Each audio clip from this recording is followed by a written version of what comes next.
কোর্টের রায় কবে দিব? টাকা দিতে দিতে তো 1 লাখ টাকা খরচ হয়ে গেল। 2 দিনের মধ্যে হয়ে যাওয়ার কথা।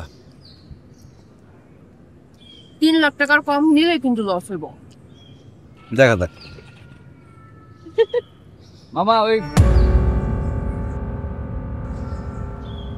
মামা 1 প্লেট চটপটি আর 1 প্লেট ফুচকা দাও। পেশা বলি চলো, চটপটি ফুচকা খাইতে হবে না, এগুলো খালি পেট খারাপ হবে। চলো। আহারে মানুষ যে কেন চটপটি আর ফুচকা খাইতে আসে আল্লাহই জানে। আমার ভাগেরটা ঠিকঠাক দিয়ে দিলে তো আর 2-3 লাখ টাকা খরচ হইতো না। দরকার পড়লে আরো 2 লাখ টাকা খরচ করবো, তাও 50,000 টাকা 1 টাকা বেশি দেবো। বলত করে আন করছ ফাঁসে আচ্ছা বলি চলো তো, খাইতে হবে না এসব চটপটি ফুচকা। এ মামা কত হয়েছে বিল? শোনো না, আমার জন্য 2 প্লেট চটপটি অর্ডার কর।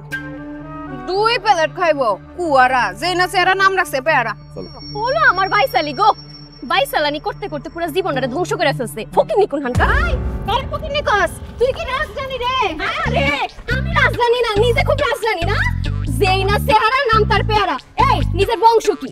ফকির বংশ, গড়া গড়া ভিক্ষা করে। আমি ফকির বংশ আর তুই কি? তুই তো বাইদানি, তুই তো রাস্তা রাস্তা এই ছাড়ো সকার খেলা দেখাস, কিন্তু খেলা দেখাবি কেন? তুই নিজে একটা সপ্তাহ লাগেনি তুমি রে। কথার কি সিরি, কথা শুনে মনে হচ্ছে কি সিরি? কি দরকার ছিল এর অবস্থা? আমার কাল লাগে না, কিছু করলে না কেন?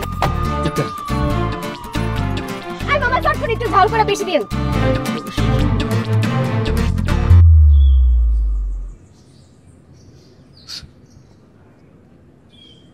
দুই ভাই ঝগড়া করে মামলা মোকদ্দমা করে 1 লাখ 2 লাখ খরচ করলাম।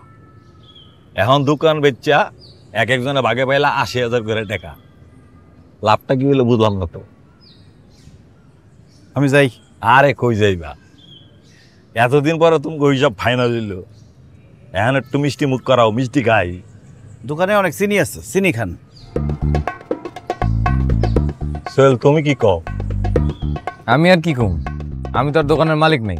দেখেন দোকানের চকলেট টকলেট কিছু থাকলে খান, যান গা। ভাববি তুই তো নতুন দোকান কিনলি, তুই মিষ্টি মুখ করা। ধরো মিয়া, উঠেন তাড়াতাড়ি। আগেই তো 10,000 খাইয়া পড়ছেন দোকান দিবেন বললা। উঠেন তাড়াতাড়ি, আমার দোকানে কাম আছে। ওই কাস্টমার কি আছে তাড়াতাড়ি দে।